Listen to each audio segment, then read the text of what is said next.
কবর প্রসঙ্গে আমি আলোচনা করেছি। এই কথাগুলো আমরা সকলে মনে রাখবো। 1 নম্বর কথা বলেছিলাম, কবরে সুখ শান্তি আছে না নাই? জোরে বলেন। এটা কিসের বিষয়?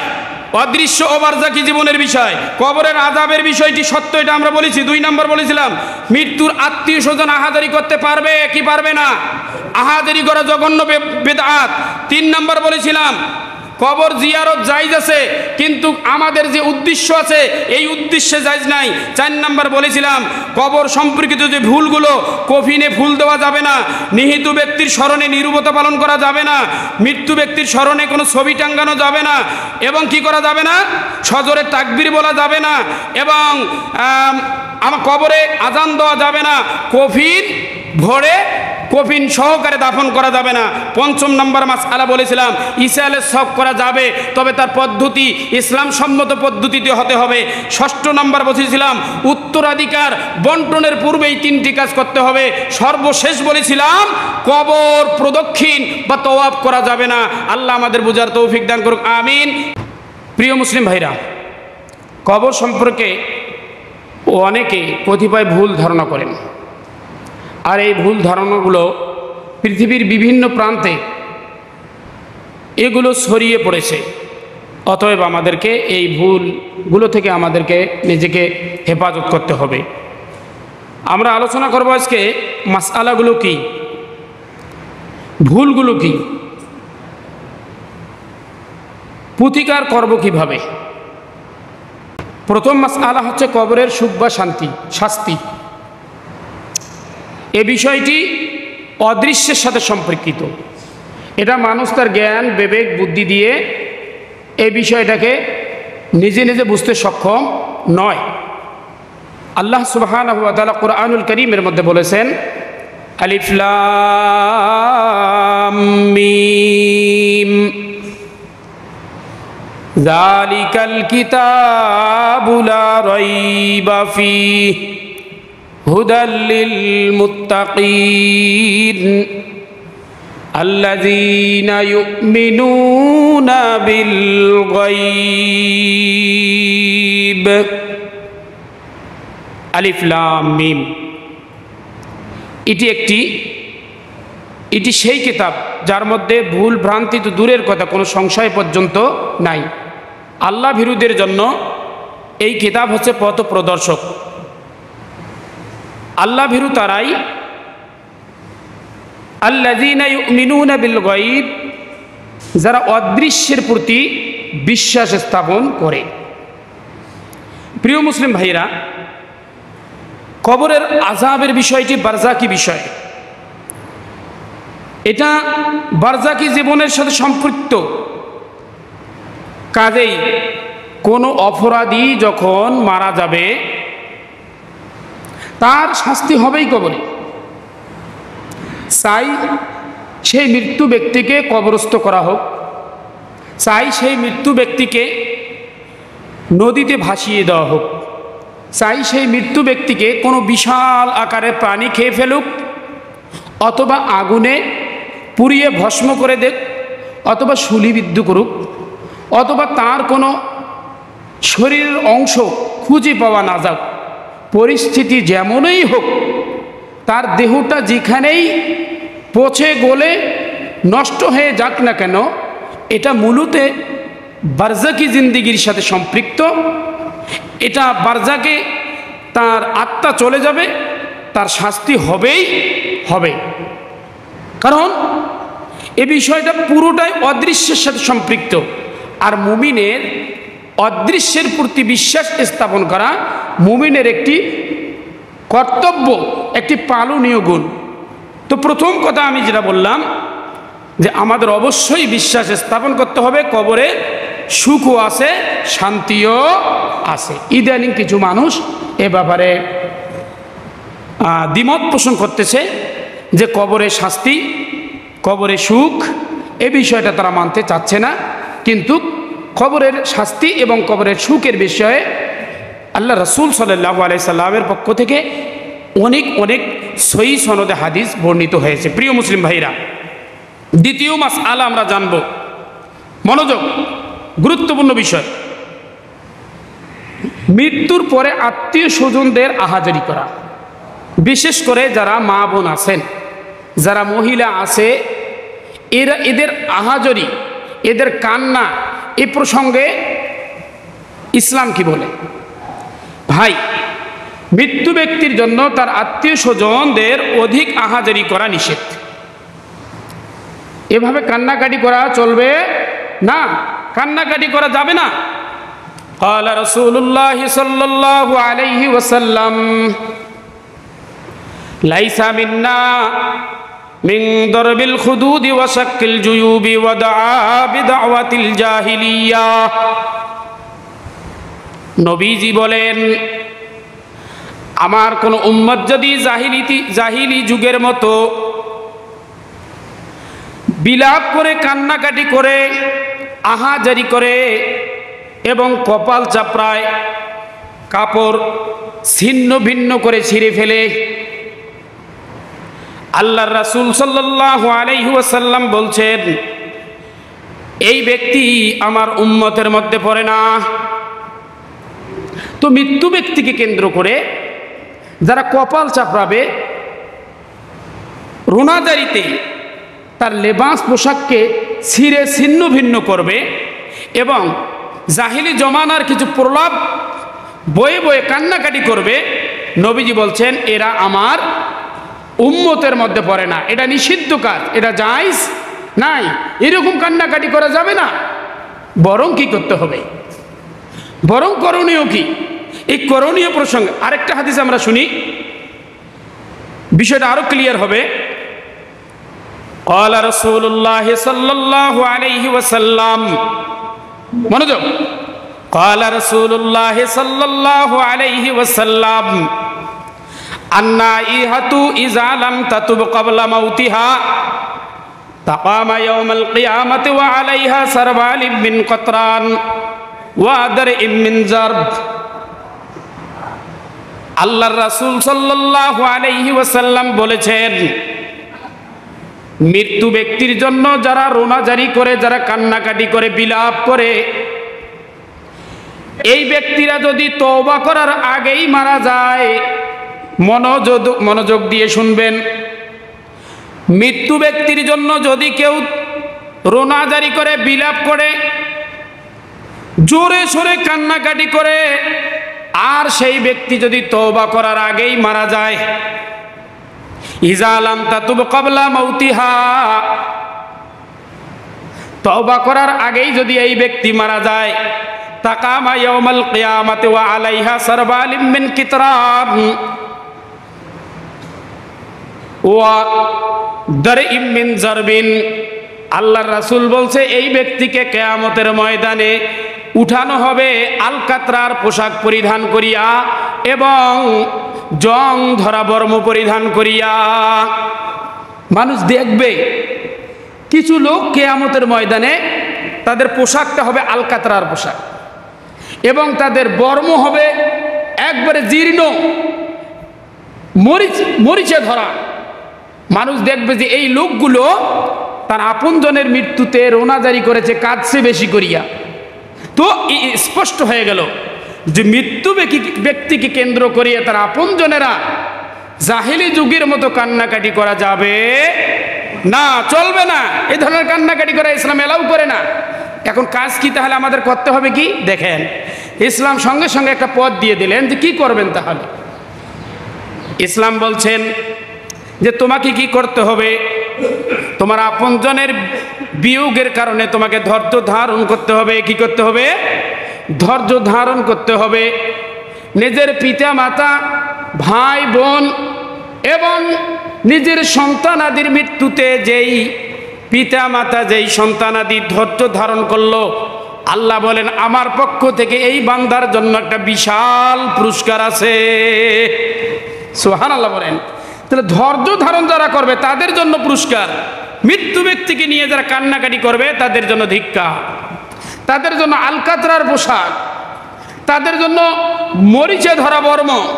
আর যারা ধৈর্য ধারণ করবে, দেখেন ক্বালা রাসূলুল্লাহ সাল্লাল্লাহু আলাইহি ওয়াসাল্লাম ইয়াকুলুল্লাহু তাআলা মা লি আব্দুল মুমিন ইনদি জাযাউন ইযা কবাজাত সাফিহি মিন আহলিদ দুনিয়া সুম্মা ইহতিসাবাহু ইল্লাল জান্নাহ। আল্লাহর রাসূল সাল্লাল্লাহু আলাইহি ওয়াসাল্লাম বলেছেন, আল্লাহ সুবহানাহু ওয়া তাআলা বলেন, নিজের আপনজনের বিয়োগের কারণে মৃত্যুর কারণে আমার কোনো বান্দা যদি ধৈর্য ধারণ করে, আমার পক্ষ থেকে তার জন্য অন্য কোনো নয়, একমাত্র পুরস্কার হবে জান্নাত। যারা ধৈর্য ধারণ করবে তার জন্য পুরস্কার কি? জান্নাত। যারা কাঁদবে, আমাদের অনুষ্ঠানগুলো দুটা দিক আমরা দেখি। এলাকার ভিতরে একটা বিয়ে বাড়ি হয়, একটা মরা বাড়ি হয়। জোরে বলেন ঠিক না বেঠিক? এই বিয়ে বাড়ি আর মরা বাড়িগুলো এমন এক পর্যায়ে চলে গেছে বন্ধু, ভালো করে লক্ষ্য রাখেন, এইখানে ভালো ভালো পরিবারেরও পর্দা ধ্বংস হয়ে যাচ্ছে। যারা নিজেদেরকে পরহেজগার মনে করে, 5 ওয়াক্ত সালাত আদায় করে, বিভিন্ন ইসলামী দলের সাথে সম্পৃক্ত, তাবলিগ করে, ইত্যাদি ইত্যাদি, পীর মুরিদি করে, এমন ভালো ভালো পরিবারগুলো এই বিয়ে বাড়ি আর মরা বাড়িতে নিজেদের পর্দাকে খুঁয়ে ফেলছে। এমন একটা পরিবেশ সৃষ্টি হয়ে গেছে, মানুষ দলে দলে মেয়ে মা বোনেরা সেখানে যাচ্ছে, কি পুরুষ কি মহিলা, আর এক একজন আপনজনেরা বিভিন্ন প্রলাপ বকতেছে আর কাঁদতেছে, অন্যরা সেটা দর্শক হয়ে, অন্য মহিলারা সেটা দেখছে, ওর চোখের পানি দিয়ে এর চোখ দিয়েও পানি বাহির হচ্ছে, আর কান্নার মাত্রা আরো বেড়ে যাচ্ছে। জোরে বলেন ঠিক না ভাই ঠিক? এই যে অবস্থাগুলো, এগুলো থেকে আমাদের ফিরে আসতে হবে। কারণ তাম দুনিয়া একত্রিত করে সবাই মিলে চেষ্টা করে লোকটাকে বাঁচানো যাবে না। মৃত্যুর ফয়সালা কার থেকে হয়? কোথার থেকে এই ফয়সালা হয়েছে? আল্লাহর পক্ষ থেকে। আল্লাহর ফয়সালাতে আমাকে অবশ্যই সন্তুষ্ট থাকতে হবে, তবে আমার আপনজন যাওয়ার কারণে আমার ব্যথা থাকবে ঠিক, সেটা অন্তরে এভাবে রোনাজারি করা, মানুষকে দেখানোর মতো কান্নাকাটি করা ইসলাম এলাউ করে না। আর যদি কোনো বান্দা এভাবে কান্নাকাটি করে, তওবা যদি না করে, কিয়ামতের ময়দানে তার পরিস্থিতি হবে খারাপ। কয় নাম্বার মাসআলা গেল? 2 নাম্বার। 3 নাম্বার মাসআলা, কবর জিয়ারত করা। 3 নাম্বার মাসআলা আজকে আলোচনা হবে কবর জিয়ারত। কবর জিয়ারত করা একটা শরীয়ত সম্মত কাজ। ভালো করে মনে রাখবেন, বোঝার চেষ্টা করেন, মনোযোগ। কবর জিয়ারত করা শরীয়ত সম্মত কাজ, তবে এ ধরনের বিশ্বাস আর এ ধরনের আশা নিয়ে কবর জিয়ারত করা হারাম। সেটা কি? 1 নাম্বার, কবরের মাটি থেকে নিজে উপকৃত হবে এটা মনে করা, কবরবাসীর কাছ থেকে নিজে উপকৃত হবে এটা মনে করা, মৃত্যু ব্যক্তির কাছ থেকে উপকৃত হওয়া এটা মনে করা। কবরের মাটি, কবরবাসী, মৃত্যু ব্যক্তির কাছ থেকে আমি উপকৃত হব, এই চিন্তা নিয়ে, এই মানসিকতা নিয়ে কবর জিয়ারত করা হারাম। তবে হ্যাঁ, কবরবাসীকে দেখে, কবরস্থান দেখে উপলব্ধি যেটা আসে, সেখান থেকে নিজের শিক্ষা অর্জন করা যায়। কথা বুঝছেন? নিজেদের শিক্ষা পরিণাম চিন্তা করে পরিবর্তনের একটা শিক্ষা নিজেদের ভিতরে তৈরি করাই হচ্ছে কবর জিয়ারতের মূল মাকসাদ, মূল উদ্দেশ্য। কিন্তু কবরের মাটি অনেকে, বিশেষ কিছু কবরের মাটি হাতের মধ্যে রাখে, এই মাটি আবার মুখের ভিতরে, হাতের ভিতরে, জামার ভিতরে মেসেজ করে। ধরে বলেন ঠিক না বেঠিক?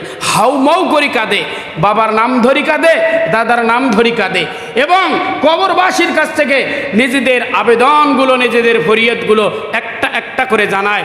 অসুস্থ রোগী তার সুস্থতার জন্য কবরবাসীর কাছে ফরিয়াদ করে, এবং ছেলে মেয়ের বিবাহের জন্য, এমনকি নিজেদের অনেক প্রকার বাচ্চা নাই, সন্তান নাই, এ ধরনের সব আবেদনগুলো কবরবাসীর কাছে করে। এই সমস্ত কাজ কি? জোরে বলেন, এই সমস্ত কাজ হারাম, এগুলো শিরিক কাজ। এই সমস্ত কাজ জোরে বলেন কি? শিরিক। এ ধরনের কোনো কাজ নাই। তবে হ্যাঁ, কবর জিয়ারত করার বিধান শরীয়তে আছে না নাই? মূল কথায় আসি, কবর জিয়ারতের বিধান শরীয়তে আছে না নাই? আরো জোরে বলেন, আছে না নাই? কবর জিয়ারতের বিধান শরীয়তে আছে। সেখানে কবরবাসীকে দেখে শিক্ষা অর্জন করার মানসিকতা থাকতে হবে। কি থাকতে হবে? শিক্ষা অর্জন করা। প্রিয় মুসলিম ভাইরা, আরেকটা বিষয় মনে রাখবেন, জিয়ারতের জন্য কবর যে জিয়ারত করবেন, জিয়ারতের জন্য কোনো দিনক্ষণ নির্ধারিত করা বেদাত। অমুক দিনে কবর জিয়ারত করার বিশেষ দিন, এটা বরকতপূর্ণ দিন, এই দিনে কবর জিয়ারত করে এই ধরনের চিন্তা চেতনা, এগুলো বেদাতি চিন্তা চেতনা। এই ধরনের কোনো চিন্তা চেতনা ইসলামে নাই। তাহলে আমি এতক্ষণ পর্যন্ত যেটা বললাম, কবরবাসী থেকে, কবরের মাটি থেকে, মৃত্যু ব্যক্তি থেকে কোনো দিনক্ষণ নির্ধারিত করে কবর জিয়ারত করার কোনো হাদিস, কোনো রেফারেন্স ইসলামী শরীয়ত থেকে বর্ণিত নাই। নবীজি থেকে এরকম কোনো পদক্ষেপ গ্রহণ নবীজি করতে বলে নাই, করেও নাই। এজন্য নবীজি বলছেন, ক্বালা রাসূলুল্লাহ সাল্লাল্লাহু আলাইহি ওয়াসাল্লাম মান আহদাসা মিন আমরিনা হাযা মা লাইসা মিনহু ফাহুয়া রাদ্দুন। আল্লাহর রাসূল সাল্লাল্লাহু আলাইহি ওয়াসাল্লাম বলেন, আমাদের ধর্মের মধ্যে কোনো ব্যক্তি এমন কোনো জিনিস যদি আবিষ্কার করে যেটা ধর্মের মধ্যে আগে ছিল না, এই জিনিসটা প্রত্যাখ্যাত হবে, এই জিনিসটা ইসলাম কখনো গ্রহণ করতে পারে না। ফাহুয়া রদ্দুন, সেটা বাতিল, সেটা গ্রহণ করতে পারে না মুসলিম উম্মাহ। সুতরাং কবরবাসীর কাছ থেকে কোনো উপকৃত হওয়া, মৃত্যু ব্যক্তির কাছে উপকৃত হওয়া, দিনক্ষণ ঠিক করে কবর জিয়ারত করার কোনো হাদিস ইসলামী শরীয়তে বা ইসলামে এর কোনো দলিল এবং প্রমাণ নাই। তবে কবর জিয়ারত করা শরীয়তের বিধান আছে, কবর আপনি জিয়ারত করতে পারবেন। এবং আরেকটা বিষয় মাথায় রাখবেন, জিয়ারতের উদ্দেশ্যে ভ্রমণ করা বেদাত। জিয়ারতের উদ্দেশ্যে ভ্রমণ করা যাবে, জোরে বলেন যাবে। জিয়ারতের উদ্দেশ্যে যদি বা শাহজালাল ইয়ামানি রহমাতুল্লাহ আলার মাজার কেউ যায়, হ্যাঁ আপনি রিস্কা চলার জন্য সিলেট যাইতে পারেন, জোরে বলেন কি চালার জন্য? রিস্কা চালার জন্য সিলেট যাইতে পারেন আপনি, ধান কাটার জন্য বগুড়া যাইতে পারেন আপনি, এবং বিভিন্ন আল্লাহ সুবহানাহু ওয়া তাআলার প্রাকৃতিক দেখার জন্য চিটাগাং যেতে পারেন আপনি। কত দৃশ্য আছে সেখানে, পাহাড় আছে, সাগর আছে, কত কি দেখার জন্য আছে। কিন্তু আপনি যদি সেখানে মাইজ ভান্ডার দেখার উদ্দেশ্যে, মাইজ ভান্ডারের কবর জিয়ারত করার উদ্দেশ্যে যান, সিলেট যদি আপনি শাহজালাল ইয়ামিনের কবর জিয়ারত করার উদ্দেশ্যে যান, এইরকম কোনো জিয়ারতের উদ্দেশ্যে ভ্রমণ করা বেদাত, নিষিদ্ধ। এগুলো ইসলাম অ্যালাউ করে না। শুধুমাত্র কোনো ব্যক্তি, সে আল্লাহর ওয়ালি হোক, সে আল্লাহর বড় আলেম হোক, সে বড় যাই হোক না কেন, যত বড় হস্তি হোক না কেন, তাদের উদ্দেশ্যে কোনো সফর করা, কোনো ভ্রমণ করা ইসলাম জায়েজ করে নাই। এটা হাদিস শোনেন, ক্বালা রাসূলুল্লাহ সাল্লাল্লাহু আলাইহি ওয়াসাল্লাম লা তাশাদ্দার রিহালু ইল্লা ইলা সালাসাতি মাসাজিদ, আল মাসজিদুল হারাম ওয়া মাসজিদি হাযা ওয়াল মাসজিদিল আকসা। আল্লাহর রাসূল সাল্লাল্লাহু আলাইহি ওয়াসাল্লাম বলেছেন, ইবাদতের উদ্দেশ্যে শুধু 3টি মসজিদ ছাড়া অন্য কোথায় ভ্রমণ করা জায়েজ নাই। কয়টি মসজিদ ছাড়া? 3টি মসজিদ ছাড়া অন্য কোথাও ভ্রমণ করা জায়েজ নাই ইবাদতের উদ্দেশ্যে। নাম্বার 1, আল মাসজিদুল হারাম, ইবাদতের জন্য আপনি শুধু মসজিদে হারাম কাবা শরীফ ভ্রমণ করতে পারেন ইবাদত করার জন্য। 2 নাম্বার, ওয়া মাসজিদি হাযা, আমার মসজিদ, মসজিদে নববী, মদিনার মসজিদ, এটা আপনি ভ্রমণ করতে পারেন। 3 নাম্বার, মসজিদুল আকসা, বাইতুল মুকাদ্দাসের মসজিদ আপনি ভ্রমণ করতে পারেন। জোরে কোন সুবহানাল্লাহ। এই 3টি মসজিদ ছাড়া অন্য কোনো জায়গায় আমলের নিয়তে যাওয়া জায়েজ নাই, যাওয়া চলবে না। বাকি যে কোনো জায়গা আপনি হঠাৎ গেছেন, সেখানে আপনি জিয়ারত করতেছেন, সেটা ভিন্ন কথা, কিন্তু আপনি জিয়ারতের উদ্দেশ্যে আপনি কোথাও যাইতে পারবেন না। শুধু কয়টা জায়গা? জোরে বলেন, আরো জোরে, কয়টা জায়গা? 1 নাম্বার মসজিদুল হারাম মানে কাবার মসজিদ। 2 নাম্বার মসজিদে হাযা, মসজিদি হাযা নবীজির মসজিদ, মদিনার মসজিদ। 3 নাম্বার মসজিদুল আকসা। বড় দুঃখের সঙ্গে বলতে হয়, সেই মসজিদুল আকসা আমাদের বাইতুল মাকদাস, যেটা মুসলিম উম্মার প্রথম কিবলা ছিল, আজকে সেটা আমাদের শত্রুদের হাতে পরিচালিত হচ্ছে। আজকে মুসলমান সেখানে নির্বিঘ্নে স্বাধীনভাবে ইবাদত করতে পারতেছে না। আজকে মসজিদকে আমাদের থেকে বিচ্ছিন্ন করে দিয়েছে। আজকে আমাদের ইবাদতখানাকে আমাদের জন্য তালাবদ্ধ করে দিয়েছে। এই জাতির জন্য আমাদের সকলকে সচেতন হওয়ার দরকার আছে না নাই? জোরে বলেন আছে না নাই? যেভাবে তারা উপকৃত হয় সেই পথগুলো বন্ধ করে দেওয়ার দরকার আছে না নাই? বেশ কিছুদিন আগে তো মোটামুটি আমাদের মাঝে আন্দোলন শুরু হয়ে গেল। একে চতুর্দিক থেকে বয়কট বয়কট বয়কট, রাস্তা পথ একদম বয়কট বয়কট বলে একদম শেষ। কিন্তু কি আমরা বয়কট করতে পেরেছি? জোরে বলেন পেরেছি? বয়কট আমরা করতে পারি নাই। একজন সচেতন মানুষ, দিনদার মানুষ, পরহেজগার মানুষ, 5 ওয়াক্ত নামাজ পড়ে এই লোকটা কিছুদিন আগে আমাকে দেখাচ্ছে, হুজুর নতুন স্যান্ডেল আনছি, নতুন জুতা, দাম 700 টাকা না 800 টাকা আমাকে দেখাচ্ছে, কিন্তু জুতাটার নাম বাটা। আমি যতটুকু জানি এটা ইহুদিদের পণ্য, এটা ইহুদিদের পণ্য। আমি বললাম যে আপনি বাটা জুতা আনছেন, হ্যাঁ একটু লক্ষ্য করে না, এটা তো ইহুদিদের পণ্য। তখন বললো যে আমি তো বিষয়টা জানি না। তো এই যে অসচেতনতা, আমাদেরকে বিষয়গুলো আরো সচেতন হতে হবে। আমাদের এই মসজিদ যারা আমাদের থেকে দূরে সরে নিয়েছে, আমাদের ব্যথার জায়গা এটা। আমাদের এই ব্যথা থেকে অন্তত তাদেরকে আমাদের প্রত্যাখ্যান করতে হবে। যাই হোক, এটা আমার বিষয় নয় আজকে। তো জিয়ারতের উদ্দেশ্যে অন্য কোথায় যাওয়া যাবে না। 3 নম্বর মাসআলা, চতুর্থ মাসআলা, জানাজা সম্পর্কিত কিছু ভুল আমাদের সমাজে প্রচলিত আছে। জানাজা সম্পর্কিত কিছু ভুল। 1 নম্বর, কফিন এবং খাটলিতে এবং কবরে ফুল দেওয়া জায়েজ নাই। এগুলো সব বিদআতি কাজ, শিরকি কাজ। আমাদের মাঝে অনেকে ভিআইপি ব্যক্তি যদি মারা যায়, ভিআইপি, এখন কার কাছে ভিআইপি আমি জানি না। এই ভিআইপিটা কার কাছে, এই সংজ্ঞা কে নেবে আমি জানি না সেটা।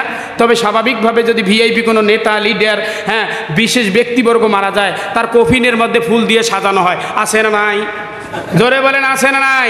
এগুলো একটা জঘন্যতম বেদাত, শুধু বেদাত নয়, শুধু বেদাত নয়, এটা জঘন্যতম বিদাত। কফিন ফুল দিয়ে সাজা যাবে না, খাটলি ফুল দিয়ে সাজানো যাবে না, এবং অনেকে কবরকে ফুল দিয়ে সজ্জিত করে, কবরস্থানকে কবরকে ফুল দিয়ে সজ্জিত করে, এইগুলো যাবে না। নবীজি কি বলেন শোনেন, এইগুলো নবীজির আমলে করেছেন কোন সাহাবা? একটা হাদিস কি কেউ দেখাতে পারবে যে আল্লাহ রাসূল ইন্তেকালের পরে তার কফিনকে ফুল দিয়ে সাজানো হয়েছিল? আবু বকর সিদ্দিক, ইসলামের প্রথম খলিফা, উনি ইন্তেকালের পরে ওনার কফিনকে, ওনার খাটকে, ওনার কবরকে ফুল দিয়ে সাজানো হয়েছিল। ফারুক আজম রাদিয়াল্লাহু তাআলা আনহুম, ওনার কবর ও কফিনকে ফুল দিয়ে সাজানো হয়েছিল না। বন্ধু, এরা কেমন লিডার, কত ভিআইপি হয়ে গেল, ফুল দিয়ে সাজে জাতির কাছে এটা প্রদর্শনী করতে হবে। এইগুলো শক্ত বেদাত। এইগুলো কি? জোরে বলেন, এইগুলো কি? শক্ত বেদাত। নবীজি বলেন, ক্বালা রাসূলুল্লাহ সাল্লাল্লাহু আলাইহি ওয়াসাল্লাম, মান তাশাব্বাহা বিকাউমিন ফাহুয়া মিনহুম। আল্লাহর রাসূল সাল্লাল্লাহু আলাইহি ওয়াসাল্লাম বলেন, কোনো ব্যক্তি যদি কোনো ধর্মের সাদৃশ্যতা অর্জন করে, সেই ব্যক্তি সেই ধর্মের অনুসারী হয়ে যায়। আপনি যদি ইহুদি, খ্রিস্টান এবং মুশরিকদের সাদৃশ্য ধারণ করেন, লালন করেন, পালন করেন, তাহলে কিয়ামতের ময়দানে আপনি নামকাওয়াস্তে মুসলমান থাকার পরেও আপনাকে সেই ধর্ম, সেই ধার্মিক হিসাবে আপনাকে ডাকা হবে।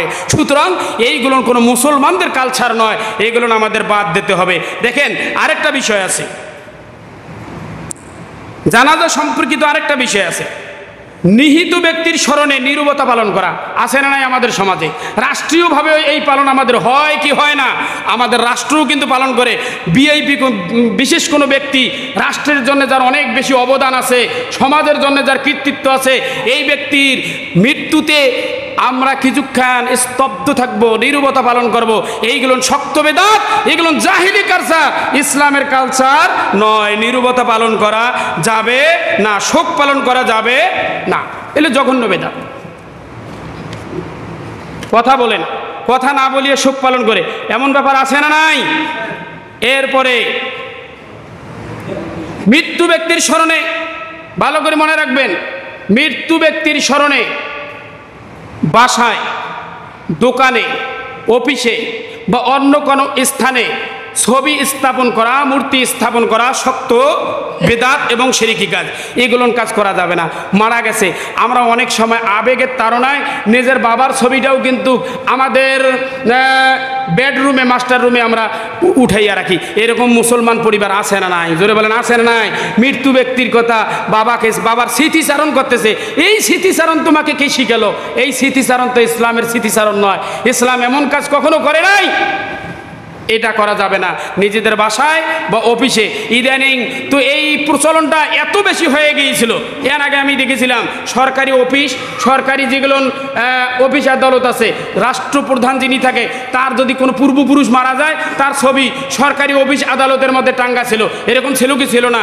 ইদানিং কয়েক বছর আগে দেখছিলাম এটা সরকারি অফিস উপেক্ষা করে এই ছবিগুলো আমাদের ব্যবসা বাণিজ্য দোকান পাটের ভিতরেও ঢুকানো আরম্ভ করেছিল। জোরে বলেন ঠিক না বেঠিক? এটা জোর করে হোক আর যেভাবে হোক করেছিল, কিন্তু এই ইসলাম এই সবগুলোকে অ্যালাউ করে না। কোনো ছবি, কোনো মূর্তি স্থাপন করা যাবে না। এরপরে আসেন জানাজার খাটকে বহন করার সময়, জানাজার খাটকে বহন করার সময় জোরে তাকবীর, আল্লাহু আকবার, লা ইলাহা ইল্লাল্লাহু মুহাম্মাদুর রাসূলুল্লাহ, আল্লাহু আকবার, এই ধরনের জোরে কোনো তাকবীর দেওয়া যাবে না, সম্মিলিত তাকবীর দেওয়া যাবে না। হ্যাঁ, জানাজার খাট যখন বহন করে ছোট ছোট করে মৃত্যু ব্যক্তির জন্য দোয়া এবং ইস্তেগফার পাঠ করার বিধান ইসলামী শরীয়তে আছে। জানাজার খাট বহন করার সময় মনে মনে ইস্তেগফার পড়া এবং দোয়া পড়ার বিধান আছে, কিন্তু জোরে জোরে তাকবীর বলার বিধান এখানে নাই। আরেকটি বিষয়, কবরে আজান দেওয়া। বেশ কিছু অঞ্চলের ভিতরে, আমি যখন চিটাগাঙ্গের মধ্যে ছিলাম, যখন আমি দাওরা হাদিস চিটাগাঙ্গে লেখাপড়া করি, ওইখানে চিটাগাঙ্গে যেমন বড় বড় মাদ্রাসাও আছে, আবার বড় বড় বেদাতিও আছে। চিটাগাঙ্গে বড় বড় মাদ্রাসাও আছে, বড় বড় বেদাতি আছে। দেখেন বাংলাদেশের মধ্যে সবচেয়ে সেরা সেরা মাদ্রাসাগুলো চিটাগাং। যদি সিরিয়াল করেন ক্রমিক নাম্বার 1 থেকে 10 করেন, তাহলে 5টাই চিটাগাং হবে। 1 থেকে 10 নম্বর সিরিয়াল যদি আপনি বাংলাদেশের মাদ্রাসা বাহির করেন, 5টাই হবে চিটাগাং। 1 নম্বর হবে আপনার হাটহাজারি, পটিয়া মাদ্রাসা বলেন, বাবুনগর মাদ্রাসা বলেন, নানুপুর মাদ্রাসা বলেন, এই সবগুলো বিশাল বড় বড় মাদ্রাসা, কিন্তু সেইখানে বেদাতও বেশি, সেইখানে মাছ ভান্ডারিও আছে। কত বেদাত, রাস্তার মোড়ে মোড়ে মোড়ে মোড়ে মোড়ে মোড়ে বেদাত। তাও আমি ওইখানে যখন ছিলাম, লেখাপড়া করছিলাম, শুক্রবারের দিন জুমার নামাজের পর আমরা খাওয়া দাওয়া করে একটু রেস্ট নেই, কেউ একটু চলাফেরা করি, বিভিন্ন স্থান দেখি। যেহেতু ক্লাস সেই দিন নাই, আমরা ক্লাসের ফাঁকে শুক্রবারের দিন অবসরের দিন হিসাবে একটু বেড়াইতেছিলাম। তো একজন লোক মারা গেছে, তাকে কবরস্থ করছে। ওই এলাকার মধ্যে দেখলাম যে কবরে আজান দিচ্ছে। তো এই ধরনের আজান কবরে দেওয়ার বিধান না, এগুলো শক্ত বেদাত, এগুলো থেকে আমাদেরকে হেফাজত করতে হবে। 4 নম্বর, এরপর আরেকটা হচ্ছে কফিনে ভরে দাফন করা। জানাজা মৃত্যু ব্যক্তিকে কফিনে ভরে, যে বক্সটা আপনারা বানিয়েছেন এই বক্সকে সহকারে, এই বক্সকে ভরে এই দাফন করা ইসলামী শরীয়তে জায়েজ নাই। হ্যাঁ, তবে একটা কথা আছে, আপনি কি করবেন, কফিন খুলে দেবেন। কফিন খুলে দেওয়ার পর আপনার যেটা কাফনের কাপড় আছে, এই কাফনের কাপড়টাকে আপনার সুন্দরভাবে মোড়াইয়ে পেঁচাইয়া কাফনের কাপড়ে আবৃত করে তাকে দাফন করতে হবে, কফিন সহকারে নয়। তবে একটা কথা আছে এখানে মাসআলা, মৃত্যু ব্যক্তির লাশ যদি পচে গলে সরে যায় এমন পরিস্থিতিতে, অথবা এমনভাবে অ্যাক্সিডেন্ট হয়েছে যে তার অঙ্গ প্রত্যঙ্গর কোনো দিক বিদিক নেই, সবগুলো জড়ো করে একটি করা হয়েছে, এমন বিদ্ঘুট পরিস্থিতি যদি হয় লাশের, সেই ক্ষেত্রে কফিন সহকারে দাফন করার বিধান ইসলাম দিয়েছে। এছাড়া কফিন সহকারে দাফন করা যাবে না। মাসআলাগুলো 4 নম্বর, কবর সংক্রান্ত 5ম নম্বর মাসআলা। 5 নম্বর আমি বলতেছি, 5 নম্বর মাসআলা হচ্ছে ইসালে সওয়াব। খুব লক্ষ্য রাখবেন, ইসালে সওয়াব, ইসালে সওয়াব এটা মানে কি? মৃত্যু ব্যক্তির জন্য রুহুসানি করা, সব পৌঁছার ব্যবস্থা করা। এটা কিভাবে করবেন? এটা কি ইসলামী শরীয়ত এলাউ করে কি করে না? হ্যাঁ করে। মৃত্যু ব্যক্তির জন্য ইসালের সব ইসলামী শরীয়ত এলাউ করে, কিন্তু আমরা যেভাবে করি এইভাবে করে না। ইসলামে এর কোনো ডকুমেন্ট নাই, এর কোনো দলিল নাই। আমরা যতগুলো ভ্যান করি, যতগুলো সিস্টেম করি, যেমন মনে করেন মৃত্যু ব্যক্তিকে কেন্দ্র করে আমরা মাদ্রাসার হাফেজদেরকে নিয়ে, কারি সাহেবদেরকে নিয়ে, এলাকার মহল্লার ইমাম সাহেবদেরকে নিয়ে যে কোরআন খতম করি, এরকম কোনো বর্ণনা ইসলামী শরীয়তে নাই। মৃত্যু ব্যক্তিকে কেন্দ্র করে কোনো নামাজ পড়ার বিধানও ইসলাম শরীয়তে নাই। তবে হ্যাঁ, ইসালে সব করার যে পদ্ধতি শরীয়ত সম্মত, শরীয়ত সম্মত আপনি আপনার মা, আপনি আপনার বাবা, আপনি আপনার আপনজনের কবরের জন্য কি কি করতে পারেন, মৃত্যু ব্যক্তির জন্য কি কি করতে পারেন, সেটা ইসলামের মধ্যে আছে। সেটা কি? যেমন দেখেন, আপনি কি করতে পারেন? এক নম্বরে আপনি দোয়া করতে পারেন। কি করতে পারেন? ঈসা আলাইহিস সালামের জন্য আপনি নিজে নিজে দোয়া করতে পারেন। 2 নম্বরে আপনি হজ করতে পারেন। 3 নম্বরে আপনি উমরা করতে পারেন। হজ করতে পারেন, মৃত্যু ব্যক্তির জন্য হজ করতে পারেন। আপনি হজে যাইয়া মা বাবার জন্য দোয়া করতে পারেন, বা বাবা মার হজ, আপনার হজ হয়ে গেছে, আপনি বাবা মার হজ করতে পারেন, বাবা মার জন্য উমরা করতে পারেন। এই উমরার সব পাবে কে? আপনার মা, আপনার মৃত্যু বাবা, আপনার ভাই, আপনার বোন। এই ঈসা আলাইহিস সালাম করার পদ্ধতি এটা। সাহাবারা এইভাবে ঈসা আলাইহিস সালাম করেছে। কোনো সাহাবার যখন মা, কোনো সাহাবার যখন আব্বাজান দুনিয়া থেকে চলে গেছে, ওই সাহাবা তার বাবা মার কবরে সব পৌঁছার জন্য যাইয়া উমরা করেছে। উমরা করে সেই উমরাটা মা বাবার জন্য আল্লাহর কাছে পৌঁছে দিয়েছে, যে আল্লাহ, আমার মা বাবার জন্য এই উমরা করলাম, এর যাবতীয় সব, এর যাবতীয় হাদিয়া আপনি আমার মা বাবার কবরে পৌঁছে দেন। তাহলে 1 নম্বরে দোয়া করা, 2 নম্বরে হজ করা, 3 নম্বরে উমরা করা, 4 নম্বরে সদকা করা, 5 নম্বরে কোরবানি করা, 6 নম্বরে রোজা রাখা। এই কাজগুলোর মাধ্যমে ঈসা আলাইহিস সালাম করা বৈধতা আছে। এই কাজগুলো বাদে আমরা যে পদ্ধতিগুলো অবলম্বন করি, এই যে খানাপিনা আয়োজন, বিভিন্ন অনুষ্ঠানাদি করে থাকি, হাল খাতা করে থাকি, এই ধরনের কোনো কাজ ইসলাম অ্যালাউ করে না, এর কোনো দলিল নাই। ওই আবার আপনাকে হাদিস চলে যাইতে হবে, মান তাশাব্বাহা বিকাউমিন ফাহুয়া মিনহু। তো এটা হচ্ছে, এটা গুরুত্বপূর্ণ মাসআলা। 6ষ্ঠ মাসআলা, 6 নম্বর মাসআলা, এটা খুব গুরুত্বপূর্ণ, ভালো করে শুনেন। 6 নম্বর মাসআলা, মৃত্যু ব্যক্তি কবর প্রসঙ্গে 6 নম্বর মাসআলা হচ্ছে, উত্তরাধিকার বন্টনের পূর্বে 3টি কাজ আপনাকে অবশ্যই করতে হবে। বাবা মারা গেছে, এই বাবাকে আপনি কবরস্থ করে আসলেন, এখন বাবার রেখে যাওয়া সয় সম্পদ, ব্যবসা বাণিজ্য, বাবার রেখে যাওয়া যে মেল ফ্যাক্টরি, দোকান ঘাট, এইগুলো কিন্তু বাড়িতে আসার পরে অটোমেটিক 1-2 দিনের মধ্যে ভাগ হয়ে যায়। জোরে বলেন, হয় কি হয় না? যে তুমি ওই দোকান নাও, আমি ওই দোকান নেব, তুমি ওই ফ্যাক্টরি নাও, আমি ওই ফ্যাক্টরি নেব, জমি জামাগুলো মৌখিকভাবে ভাগ হয়। তো মৃত্যু ব্যক্তির যে উত্তরাধিকার, এটা বন্টন করার পূর্বে আপনাকে অবশ্যই 3টি কাজ করতে হবে। জোরে বলেন, কয়টি কাজ? জোরে বলেন, কয়টি কাজ? 3টি কাজ না করে ওই মৃত্যু ব্যক্তির কোনো সম্পদ বন্টন জায়েজ নাই। 3টি কাজের মধ্যে একটি কাজ হচ্ছে দাফন কাফন সংক্রান্ত যে ব্যয় বিধান্ত হয়েছে, এই ব্যয়টা কার দ্বারা হয়েছে সে দাবি রাখছে নাকি, সেটা চূড়ান্ত ফয়সালা করা। 1 নম্বর কাজ। তার দাফন কাফনে যে অর্থ খরচ হয়েছে, সেটা ওই মুহূর্তে কে করেছে? ভিন্ন কোনো মানুষ করেছে না পরিবারের কোনো সদস্য করেছে, সেইটার মীমাংসা করা। সেটা যদি সে আলহামদুলিল্লাহ নিজের ইচ্ছায় ছেড়ে দেয়, তো ওটা সমস্যার সমাধান। 2 নম্বর, মৃত্যু ব্যক্তির যদি কোনো ঋণ থাকে, এই ঋণ পরিশোধ করা। জোরে বলেন, ঋণ কি করা? পরিশোধ করা। অহরহ মানুষ আছে, তার বাবা লক্ষ লক্ষ টাকা, হাজার হাজার টাকা ঋণ করে থুয়ে গেছে, এবার সে বাবার সম্পদ তারা ভোগ দখল করে বাটোয়ারা করে খাচ্ছে, কিন্তু ঋণ পরিশোধ করার আর নাম নাই। যার কাছে ঋণ নিয়েছিল, সে যখন এক বেটার কাছে যায়, ওই বেটা তখন অন্য বেটাকে দেখাই দেয়। এভাবে এই ঋণটা কি হয়ে যায়? বিভিন্ন ঝুলন্ত অবস্থায় পড়ে যায়। আপনাকে আর জবাবদাহি করতে হবে, মৃত্যু ব্যক্তিকে জবাবদাহি করতে হবে। আর আপনি কি করলেন? মাদ্রাসা থেকে হুজুর ডাকাইয়া, ইমামদেরকে ডাকাইয়া বাবা মার জন্য দোয়া করলেন। আমি বুঝি না আপনার আক্কেলটা কোথায় গেছে। আপনি কত খতম কোরআন পড়তে পারেন, আর সব কোরআন, পৃথিবীর কোরআনগুলো যদি আপনার কবরে, আপনার বাবার কবরে যাইয়া যদি ঢেলে দেন, কোনো লাভ আছে? জোরে বলেন, কোনো লাভ আছে? কোনো লাভ নাই। 2 নম্বর কাজ আপনার লাভ তখন হবে। 2 নম্বর কাজ, মৃত্যু ব্যক্তির যেটা ঋণ আছে, এই ঋণ আপনাকে পরিশোধ করতে হবে, তারপরে বন্টন। 3 নম্বর, মৃত্যু ব্যক্তি যদি কোনো ওসিয়ত করে যায়, এই ওসিয়তটা পালন করতে হবে, পূর্ণ করতে হবে। ওসিয়ত পূর্ণ করার আগেই আপনি সম্পদ বন্টনের ভাগ নিতে পারেন না। তাহলে এই 3টি কাজ করার আগে সম্পদের ভাগ আপনি নেবেন না। সর্বশেষ মাসআলা বলি, আমি আজকের আলোচনা শেষ করব।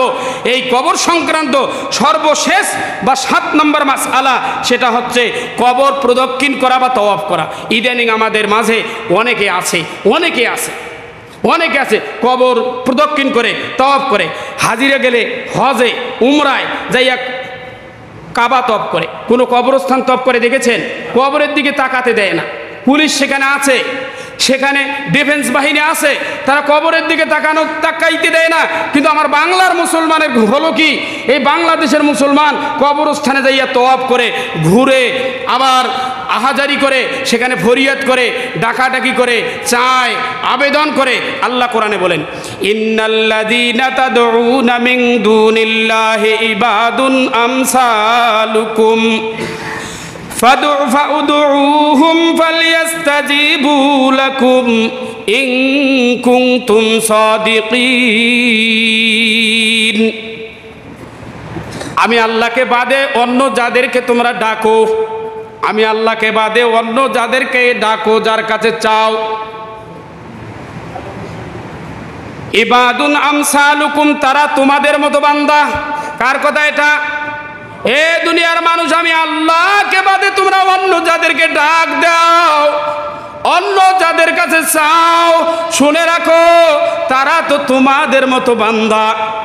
এরপরেও যদি তোমরা ডাক দাও, উচিত তো এটাই তোমাদের ডাকে তাদের সাড়া দেওয়া, তোমাদের দাবি অনুযায়ী। কিন্তু কখনো কি তারা সাড়া দিয়েছে? কিয়ামত পর্যন্ত যদি তোমরা ডাকো, কিয়ামত পর্যন্ত তাদের কাছে যদি সন্তান চাও, রোগ মুক্তি চাও, অভাব অনাটন দূর করতে চাও, সন্তানাদির বিবাহর ফয়সালা চাও, কখনো এটা দিতে পারবে না। কার কথা? আল্লাহর কথা। অন্য জায়গায় বলেছেন, ওমান আদাল্লা মিম্মান ইয়াদউ মিন দুনিল্লাহি মান লা ইস্তাজিবু লাহু ইলা ইয়াউমাল কিয়ামাতি ওয়া হুম আন দুআইহিম গাফিলুন। সারমর্ম কথা একই।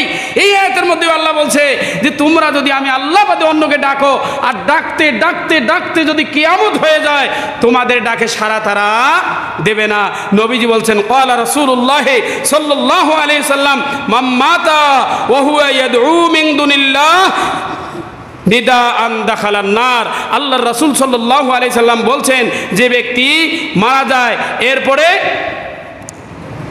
যে ব্যক্তি আল্লাহ বাদে অন্যকে ডাকার পরে, অন্যর ইবাদত করার পরে মারা যায়, দাখালান নার, দাখালান না, সে ব্যক্তির জায়গা হবে আগুনে, সে ব্যক্তির জায়গা হবে জাহান্নামে। অতএব আমি আজকে আপনাদের সামনে সংক্ষিপ্ত কথা, যেটা কবর প্রসঙ্গে আমি আলোচনা করেছি, এই কথাগুলো আমরা সকলে মনে রাখবো। এক নাম্বার কথা বলেছিলাম, কবরে সুখ শান্তি আছে না নাই? জোরে বলেন, কবরে সুখ শান্তি আছে না নাই? এটা কিসের বিষয়? অদৃশ্য ও বারজাকি জীবনের বিষয়।